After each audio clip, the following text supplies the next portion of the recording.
Hello everyone, this is RaySpace and welcome back to Explain 12 where I'm trying out the VSKYLABS SR-71 testbed. This is available on explain.org for, well, regular price is $40, but it's on sale for $20 and I got it for $20. And we would expect with that regular price for it to be very feature rich.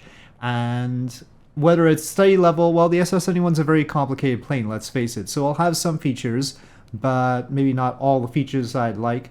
And, well, the cockpit has a dazzling array of instruments. The background texture weathering, well, it depends, because, like, the SR-71 isn't going to be super beaten up anyway, so it's got a healthy amount of scratches, and maybe the kind of look that you would expect.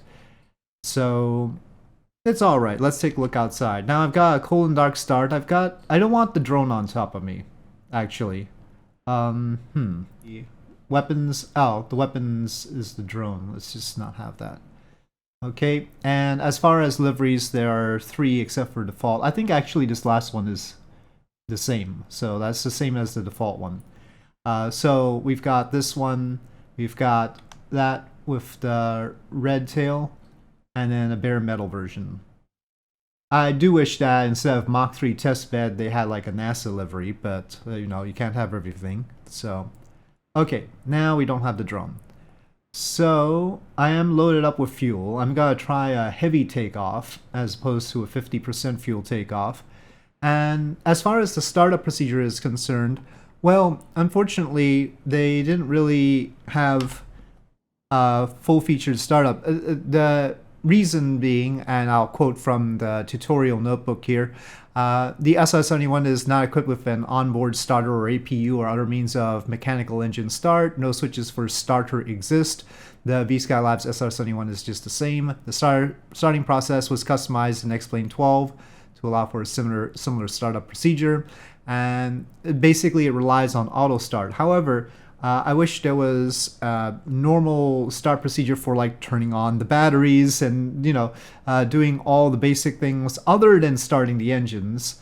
But anyway, battery is presumably first. They do provide the full manual for the plane, but going through that for the startup is probably not the best thing because not all the things in the full manual are going to be simulated properly.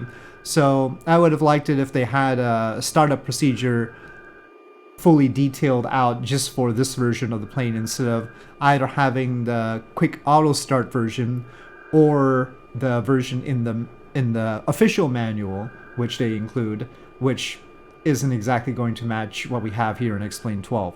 So both throttles are in cutoff position. They sure are. Okay. And then I just initiate, I'll start with Control-Shift-E. Engine 1, engage Buicks. So we should see the green burst from the TEB after I monitor the RPM.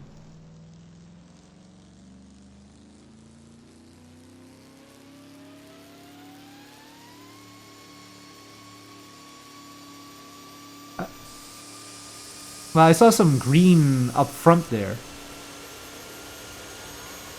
We see some green going there. Is that where the green is supposed to be for the TEB? The TEB is the starter fluid, the triethylborane. It's injected into the burner cans. I think, shouldn't it be further back? So I don't know. I don't know about the green flames being that far forward. I think that might be a mistake. I don't know, I've never seen the actual ignition, so there aren't any vents or anything. Maybe, well, there are sort of things there, but yeah, I don't know. Those who are more familiar with how the green flame comes out of the SR-71 engines when it starts up, feel free to tell me whether that's how it's supposed to be, but my guess is it's not supposed to be like that, so there might be something wrong here. But anyway, we've got engines started up. Let me go back inside. So it seems like they're alive. Surface limiter SAS out. Cannot be unsafe. Generator bus tie open. Okay, I mean, I don't know if I want that, but I presume all the lights have to be off. Surface limiter. Okay, so this is the locking latch for the canopy, and so it's like that. It's unsafe. Now it's safe. Okay, SAS out and surface limiter I need to fix. I want full fuel. So we're gonna be a very heavy liftoff, and I want to see about that. There we go. The fuel pounds are reading proper. That's something that's not good with the X-Plane 11 SR-71. Oh, the TEB counter's right on the throttles there. So again, we have a limited number of charges. That's how often you can light the afterburners, basically. Okay, it's surface limit release T-handle on the left side of the annunciator panel.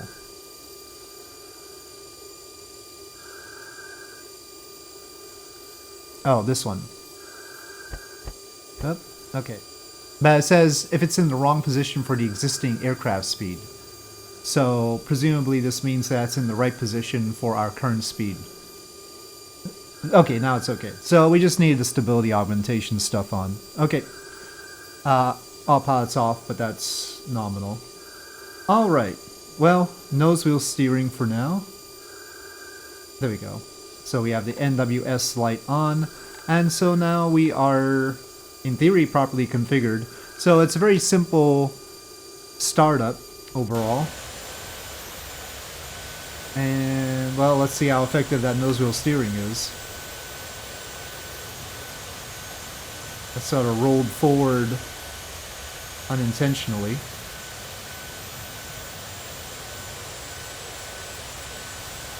Okay, let's hold it there. Very nice looking. Unfortunately, there's no SR-71 for flight sim, and there's been one in development, but they haven't really released it. So here we are at Edwards in X-Plane 12. Edwards is looking pretty good right now. Interesting that the icon has canards on here. So we are heavy, and I intend to see how far it flies like that. But yeah, it looks really good on the outside. As far as realism goes, they specified certain things that they have done and certain things that they have not done. So, from the tutorial notebook, they say highly detailed, comprehensive SR-71 performance and handling characteristics. Follows the performance charts, climbing, cruise charts, etc. with high accuracy. It has the Mach 3 drone, and you can launch it. It has a launch procedure for that. It has the D20 drone startup and launching panel.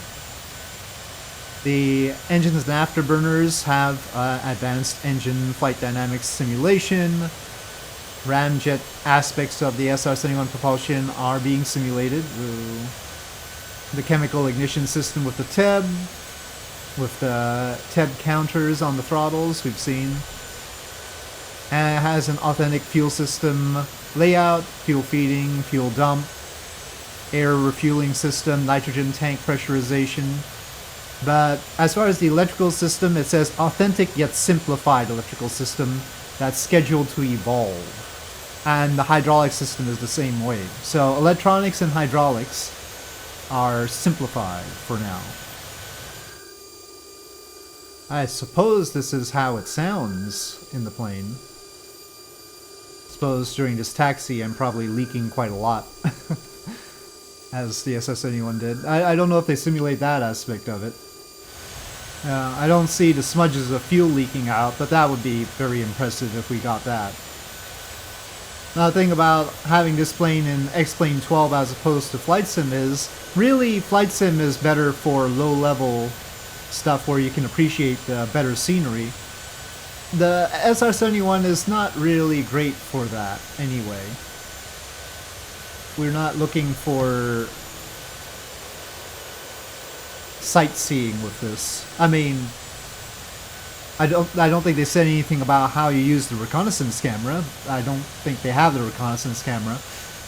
I guess if they did have that, the surface scenery would be much more important, but the limited scenery detail of X-Plane 12 compared to Flight Sim is not a big deal for this plane.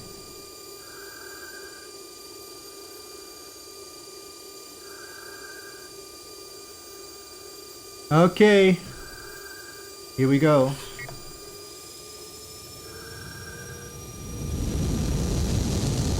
Well, that's convincing. Sounds like a rocket to me. Looks like it.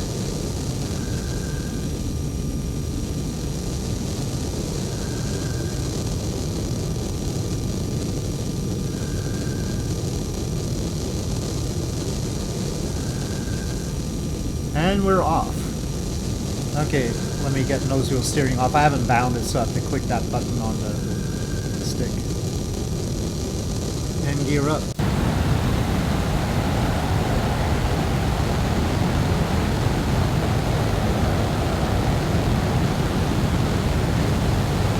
I'm just gonna keep the afterburners on, thank you. Looks like a rainy day. I want to head eastward across the United States, so. That is a cloud on top of us. Well, in here, yeah, that's the sound. And our TED counters have gone down, so we got 15 remaining, so it's 1 each time. All the instruments are doing what I want them to do. We're at 25,000 feet. And 30,000. I'll climb a little bit more before trying to break the sound barrier. Mach 0.9, 33,000 feet in climbing. Unless somebody cares to contradict me, I would have to assume that this is the best available SR-71 in any flight sim right now.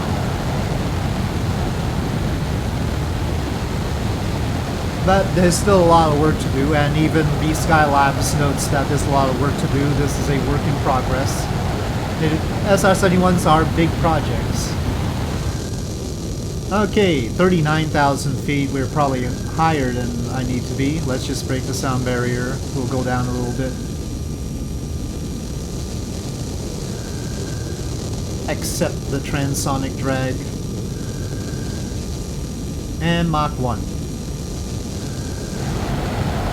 One thing I do prefer in flight sim is the silence up front when it's outside the Mach cone.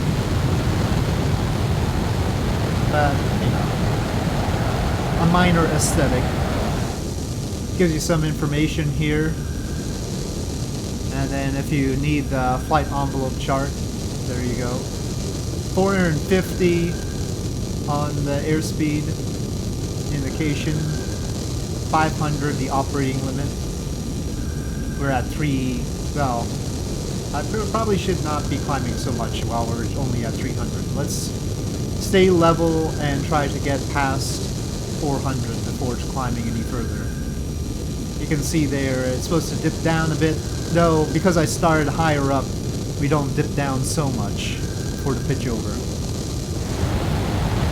So 440 indicated airspeed Mach 1.39, so we can climb.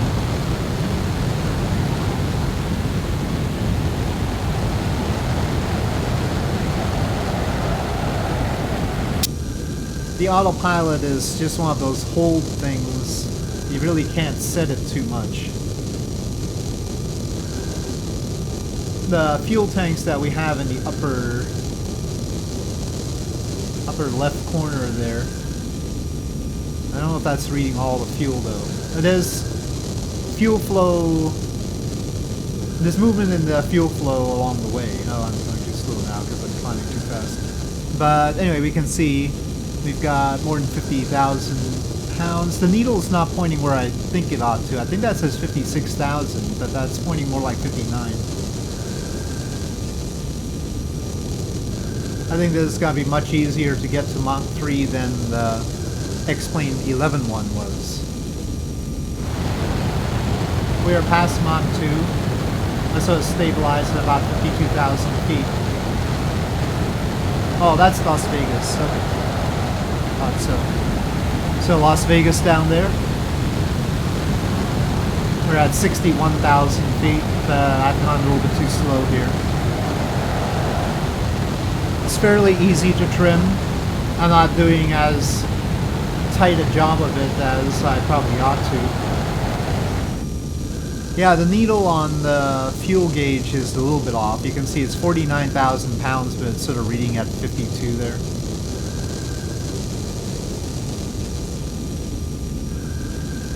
One tank is empty. Oh, surface limiter I should switch, apparently. Okay. I mean, I probably should have switched it at Mach 0.5, so... We're at Mach 2.88. Oh, it just paused right there.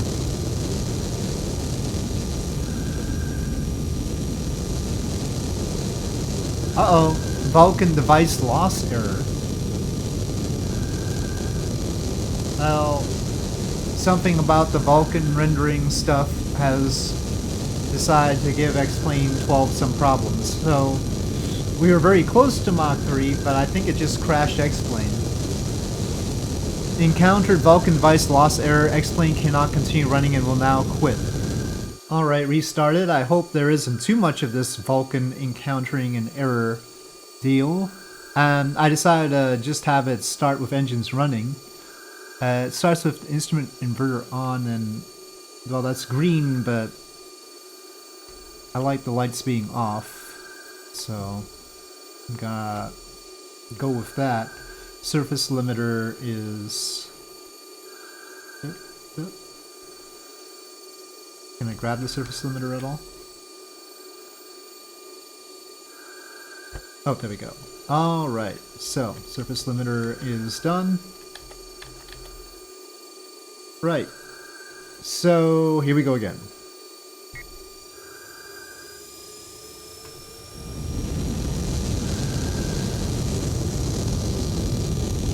I don't have nose wheel steering on. Probably it's alright at this stage. That's only for taxi, really.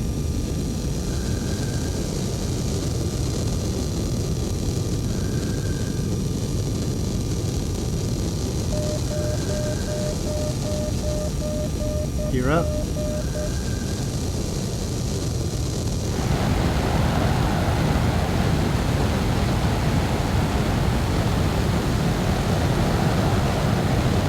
I'm feeling that's a little bit light. Did it give me all the fuel? It did not give me all the fuel. Gosh darn it. I always tell it to give me all the fuel, but it doesn't.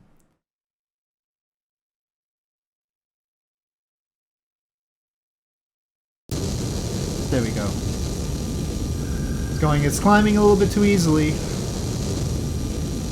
Oh, I probably should switch to surface limiter now. Alright. Approaching Mach 1 here. This time at 32,000 feet, we have broken Mach 1. I didn't dive per se, but it's doing the normal transonic drag and pulling me down. And I've got to let it do that. Alright, we are at Mach 2 and 52,000 feet again. Let's see if the sim can keep going for me. Don't know what's up with Vulcan. Okay, 60,000 feet, Mach 2.55. Yep, not hard to get to Mach 3 with this one. We are at 2.99 and Mach 3, 68,000 feet. Throttle down a little bit. Mach 3.2, 72,000 feet, still climbing. It's beeping for some reason. Angle of attack was probably a bit high. Well, we're gonna have to creep up to 80,000 feet. Yep.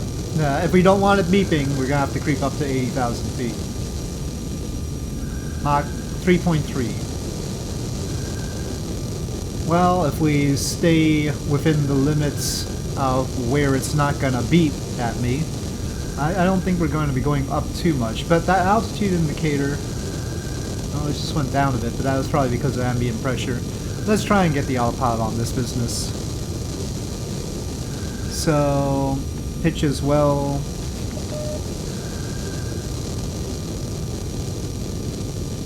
Can't hold things properly. I want Mach hold. I've got Mach hold on in theory. Heading hold, pitch. Want it all stable. Oh, that's the after a cutoff warning, I think. I'm still accelerating, and I probably shouldn't be going past 3.37 too much. I'm basically flat, and if it's gonna give me that warning, I probably don't want to go throttling down any more than this.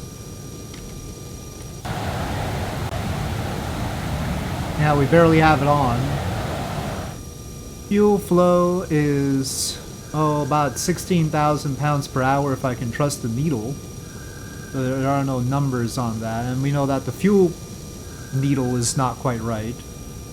But if we just trust the needles, then that means we're using about 32,000 pounds per hour. So we've got an hour and a half.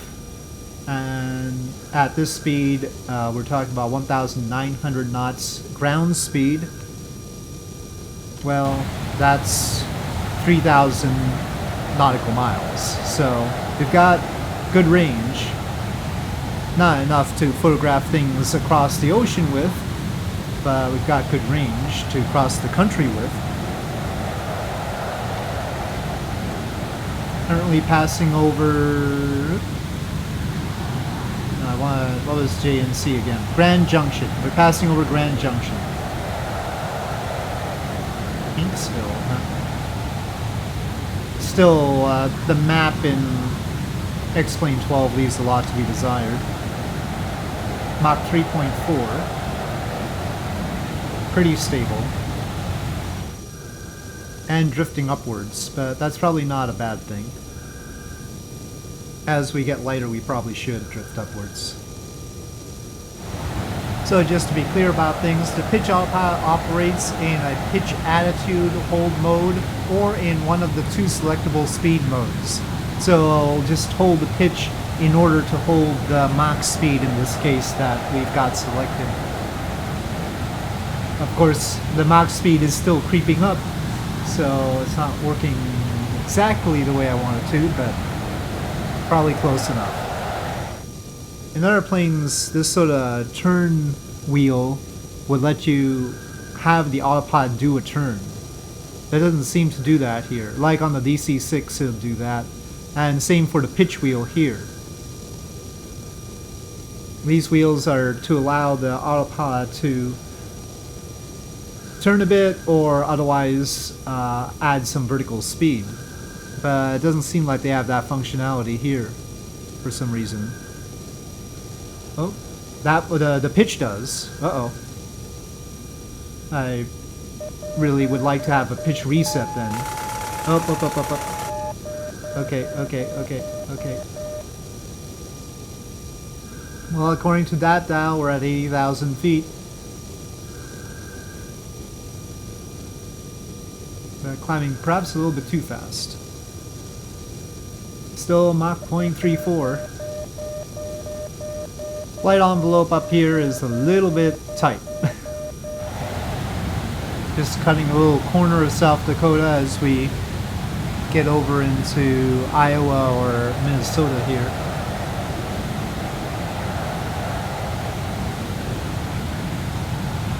To be honest, I'm pretty satisfied with it. And I'm tired of all the ringing in here right now, as admittedly we have a little bit too high an angle of attack. But I blame the autopilot for that. But we're a little bit heavy. 42,000 pounds is still more than half of our fuel. It'd be interesting to see if I can land with that. Before I do that, let me check on the drag chute.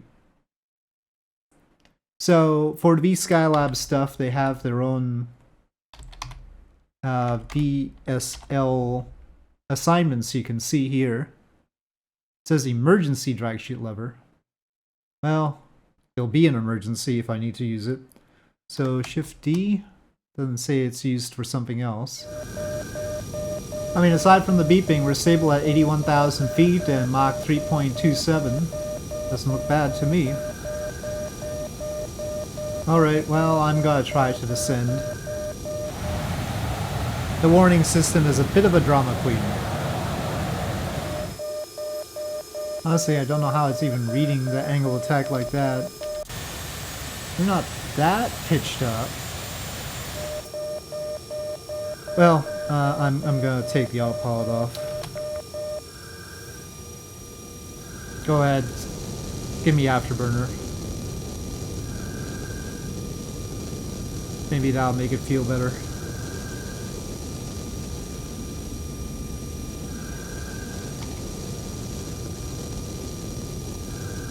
Gotta try and land at Chicago. Well, we can do a fuel dump. Well, let me test the fuel dump now. Well, it's dumping. Does it do anything outside? No. No visual outside. Hopefully nobody minds with our specially formulated fuel over here. That's probably light enough. It's always gonna be fun to land this thing. I don't know, if you take a look in the upper left, something weird is happening with tanks 6, 7, and 8. They go up and then they go down. I think fuel 8 is feeding into fuel 6 and 7, occasionally increasing them and then they get decreased. I think that's what's going on. Okay, braking below Mach 1, 30,000 feet. Well, I don't know if we'll get to see the buildings or whether they have night lighting or not. It doesn't load too far ahead, the patches on the ground. Well, looks like a convincing nighttime though out there. Don't know about the buildings, but otherwise it looks pretty good. Well, can see plenty of stuff, but yeah, I'd still like the viewing range to be a little bit more extended. You can see the line where it's not rendering the lights. But there's O'Hare. The beeping is really throwing me off, and I don't know exactly how to adjust for the bar in the middle of the canopy. I can shift to the left and right, but I just don't have enough experience with that.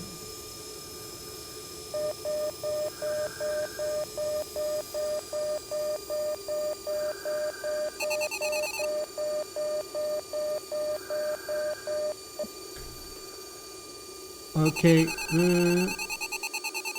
I don't know what that sound is, but we're slowing down. I went off to the side because, again, the little bar in the middle. But, alright. I need to engage the nose wheel steering now. Okay, I think that sound is... I've throttled down so far that might jeopardize the hydraulics or whatever systems. But anyway, a little bit sloppy, but at least I didn't crash. And didn't kill the landing gear. I mean, they say that the landing gear is realistic, so I assume that I could kill the landing gear. What the heck is that in the middle of the taxiway? This O'Hare, it shouldn't have stuff like that going on. No, I swear. Okay, well, I'm taxiing quite quickly. And just for the heck of it, I'm gonna change the time of day. You can use K and L for that very quickly, by the way. Yeah, there's a thing right in the middle of the taxiway at O'Hare. I don't know whether that's the photo scenery or the Fort Boy 2 photo scenery that I have, or whether it's in the sim like that. Anyway, there you have it. The VSKYLABS SR-71 Mach 3 test bed. Working quite well, better than any SR-71 I've flown in a flight sim before. The competition wasn't great, to be fair. So, we'll see. I've been waiting for a long time in Flight Sim for the version from Blackbird Sim. They call themselves Blackbird Sim, but they haven't done the Blackbird yet. We'll see whether that comes out. Just my luck would be I get this and then suddenly they decide to release that, right? Alright. There it is. Oh, no, no, stop.